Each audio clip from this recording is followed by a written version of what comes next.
Oke, bismillahirrahmanirrahim. Assalamualaikum warahmatullahi wabarakatuh. Ini adalah pembahasan tentang gugus fungsi keton ya, setelah kita kemarin membahas tentang gugus fungsi dari aldehid atau alkanal. Nah, keton ini dia ingat kemarin Ustazah sudah pernah bilang bahwa keton dia berisomer fungsi dengan aldehid gitu ya. Jadi rumus umumnya sama yaitu CnH2nO. Oke, kita akan bahas keton. Nah, sama seperti part-part sebelumnya gitu ya. Untuk yang akan kita bahas pada keton, kita akan bahas yang pertama adalah tentang tata nama.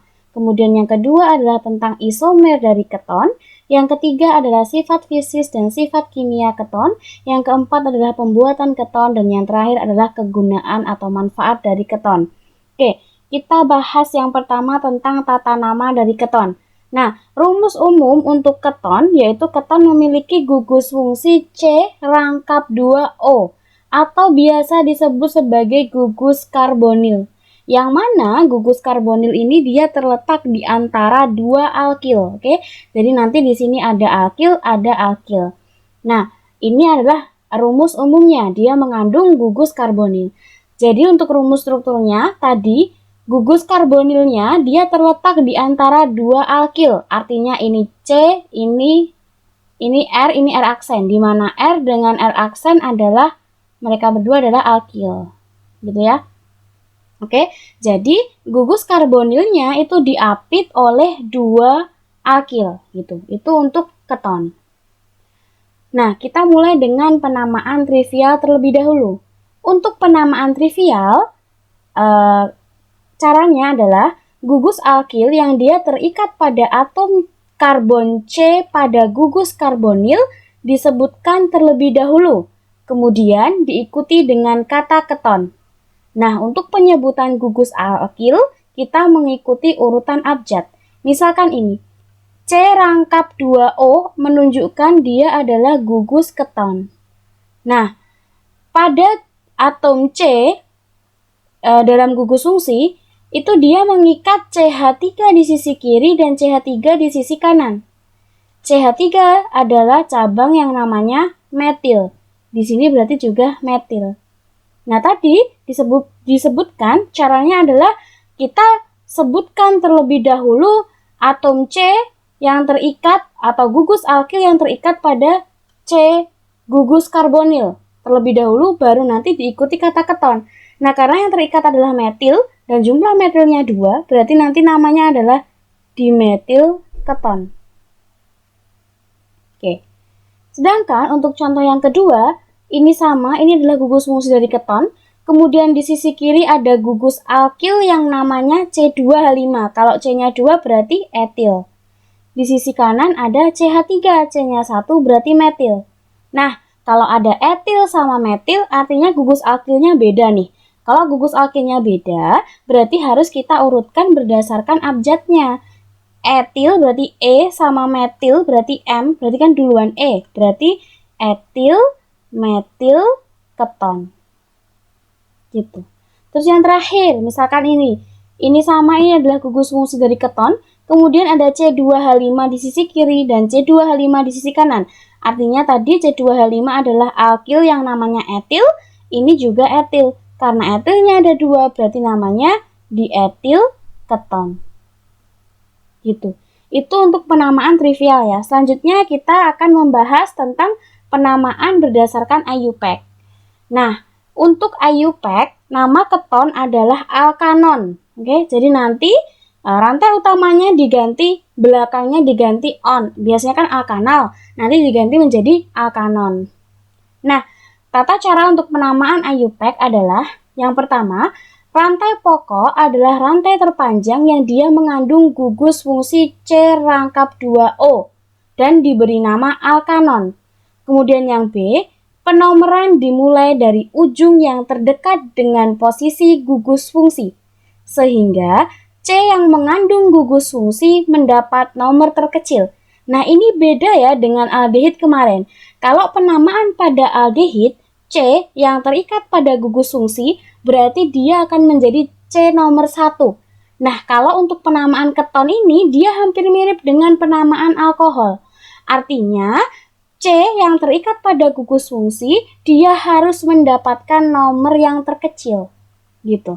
Oke, syarat yang kedua itu.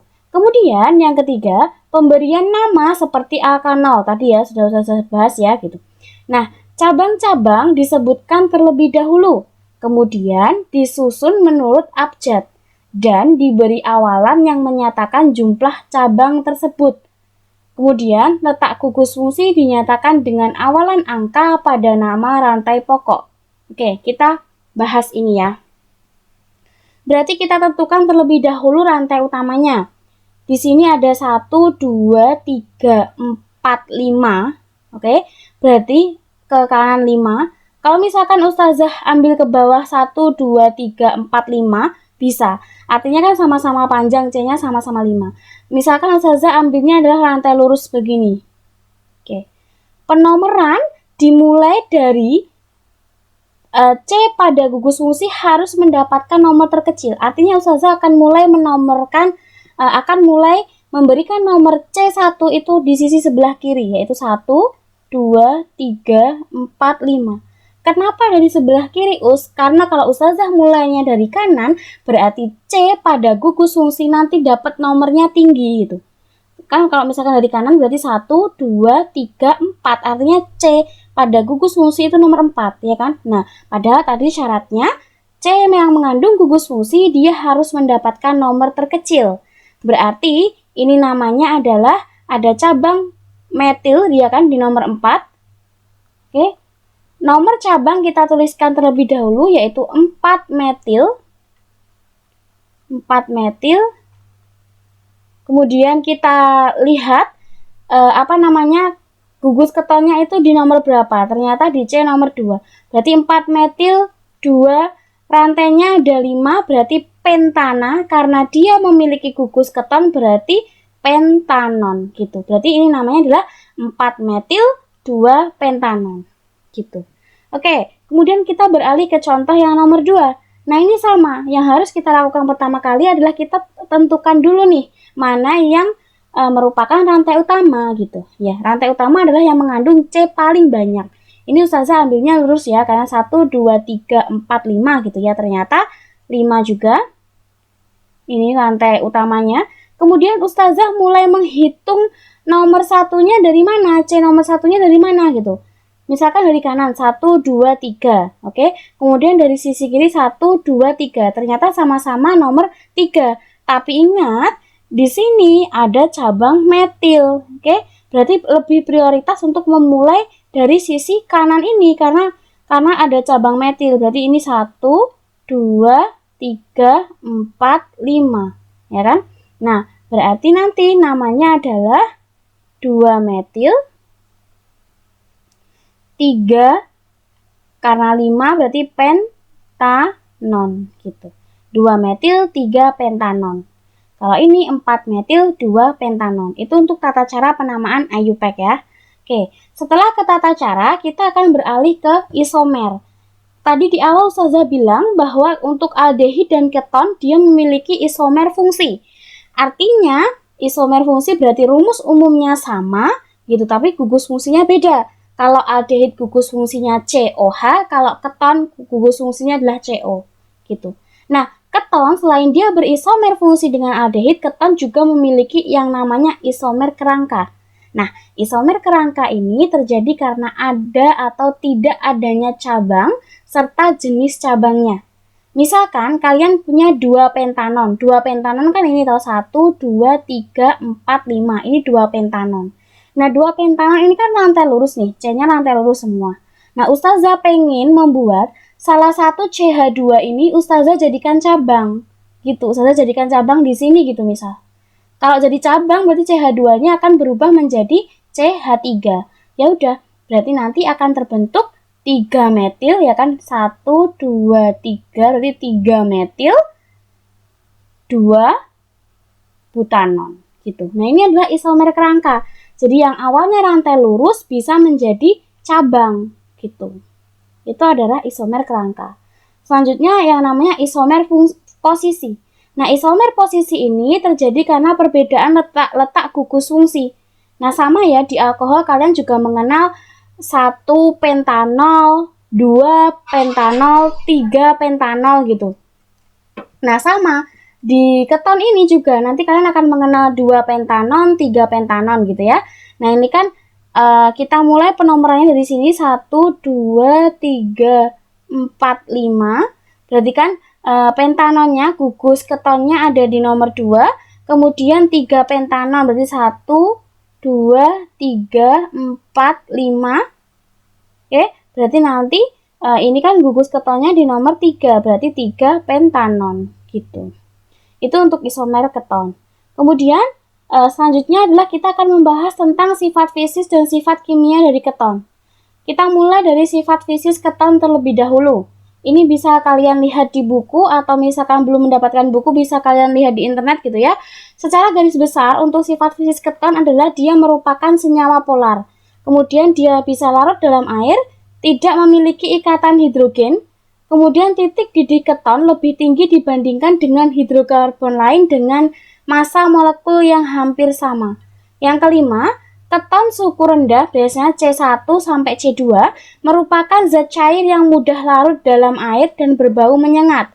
Kemudian yang keenam, keton suhu rendah sedang merupakan zat cair yang sukar larut dalam air. Keton suhu tinggi merupakan zat padat. Dan yang kedelapan, cairan aseton mudah menguap dan beracun serta dapat menyebabkan mati saraf. Itu untuk sifat fisisnya. Nah, kemudian kita akan membahas tentang sifat kimia dari keton. Nah, sama seperti gugus fungsi lain gitu ya, keton ternyata bisa nih bereaksi dengan senyawa lain gitu. Yang pertama adalah reaksi reduksi keton. Yang namanya reaksi reduksi pasti akan melibatkan yang namanya hidrogen. Dan pasti nanti dia akan memecah ikatan rangkap. Itu ciri dari reaksi reduksi. Nah, ketentuannya ketika kamu mereduksi suatu keton pasti akan menghasilkan alkohol sekunder. Misalkan ini Ustazah punya keton RC rangkap 2 OR aksen, Ustazah reduksi menggunakan LiAlH4. Artinya dalam senyawa ini pasti akan mengandung hidrogen. Oke. Nah, hidrogen ini dia akan karena dia reduksi gitu ya. Reduksi berarti nanti akan memecah ikatan rangkap pada C rangkap 2O. Artinya karena dia harus terpisahkan padahal rangkapnya itu harus terpisahkan. Padahal oksigen itu dia harus punya 2 tangan. Artinya nanti oksigennya akan berikatan dengan hidrogen, 1 hidrogen, kemudian hidrogen yang satunya dia nanti akan bereaksi ke sini. Membentuk ini R, CH, OH, R aksen. Oke, tetap ya ini R dan R aksennya. Ini R, ini R aksen. Nanti akan terbentuk OH. Nah, OH-nya dia terikat pada C yang mengikat 2 atom karbon lain, makanya dia disebut sebagai alkohol sekunder. Gitu. Atau gampangnya yang bisa kalian ingat-ingat gitu ya. Kalian lihat polanya nih. Ketonnya ini kan mengandung 3C nih. 1, 2, 3. Ada 3 toh. Nah, nanti hasil alkoholnya juga pasti nanti C-nya juga 3, 1, 2, 3. Cuman yang perlu harus diperhatikan bahwa kalau reduksi keton itu akan menghasilkan alkohol sekunder, bukan alkohol primer, gitu ya. Gitu. Itu untuk reduksi keton. Kemudian, reaksi adisi hidrogen. Adisi berarti penambahan hidrogen. Adisi dengan hidrogen akan menghasilkan alkohol sekunder. Oke, sama ya. Tadi reduksinya menghasilkan alkohol sekunder, adisi juga menghasilkan alkohol sekunder. Caranya sama. Jadi dia nanti akan menyerang ikatan rangkap ini, kemudian hidrogennya akan bereaksi ke sini. Salah satu hidrogennya akan terikat pada C. Makanya nanti akan menjadi CH3, CH, ini H hidrogen ini, kemudian OH, terus CH3. Itu untuk adisi dengan hidrogen. Kemudian yang kedua adalah adisi dengan HCN, tipe atau caranya mirip. Jadi dia akan memisahkan ikatan rangkap ini dulu, kemudian hidrogennya akan bereaksi dengan oksigen, kemudian CN-nya akan terikat pada C. Jadinya ini CH3, COH, CN, CH3.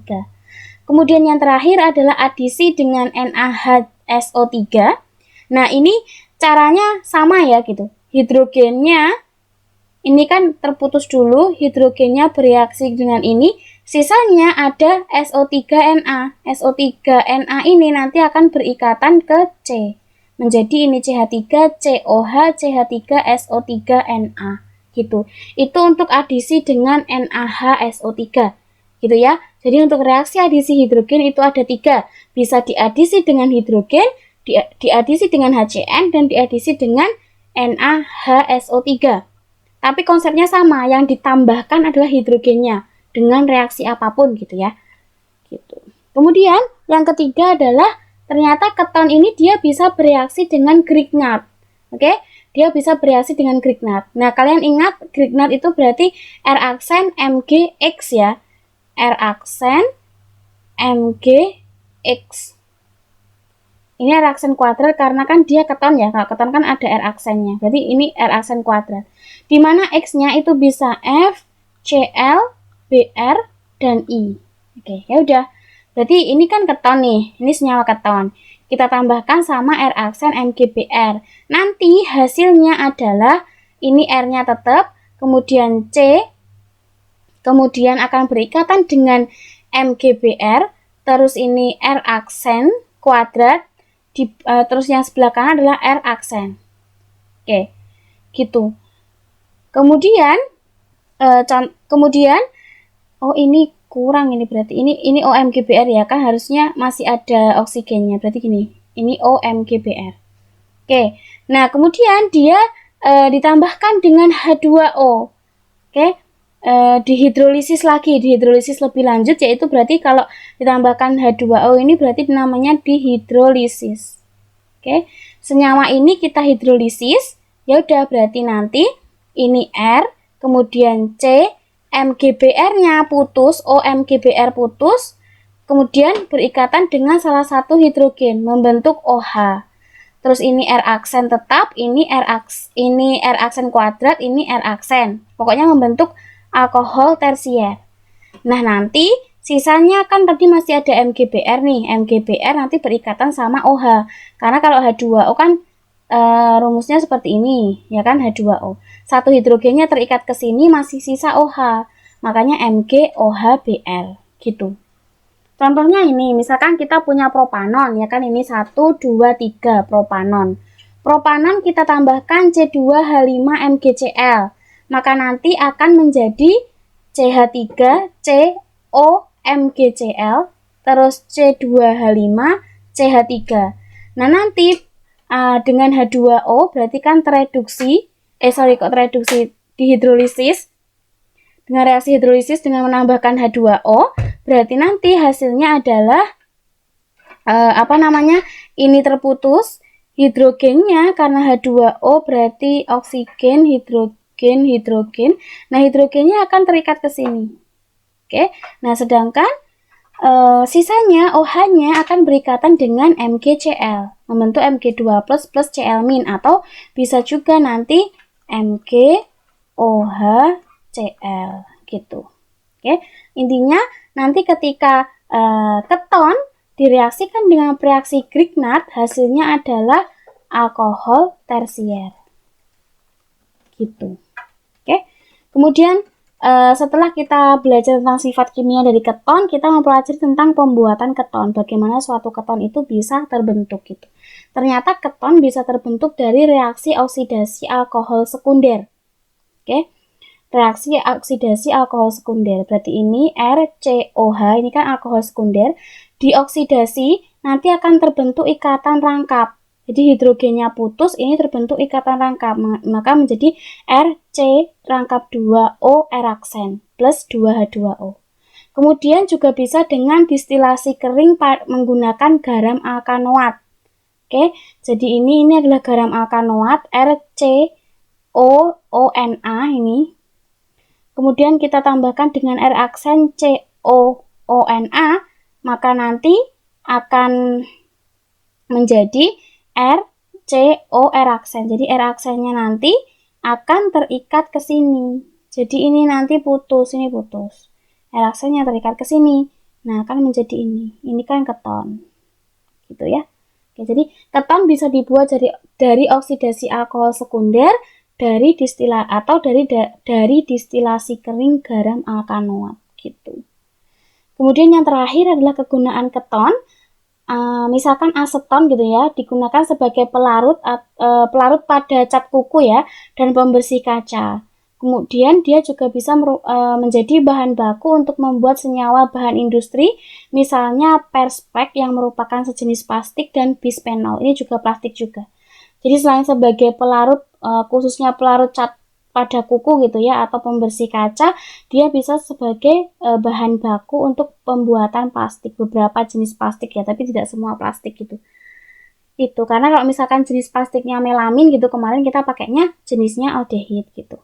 Kemudian yang kedua adalah hormon-hormon pada tubuh manusia seperti testosteron, kemudian progesteron, kortikosteron gitu, itu merupakan salah satu senyawa keton gitu ya. Nah, ini adalah senyawa keton yang alami gitu, bukan sintetis gitu. Jadi ada dalam tubuh kita gitu. Itu saja mungkin yang bisa saya sampaikan. Gitu, silakan dipahami lebih lanjut lagi, kemudian nanti kita akan bahas beberapa contoh soalnya. Sekian dan terima kasih. Assalamualaikum warahmatullahi wabarakatuh.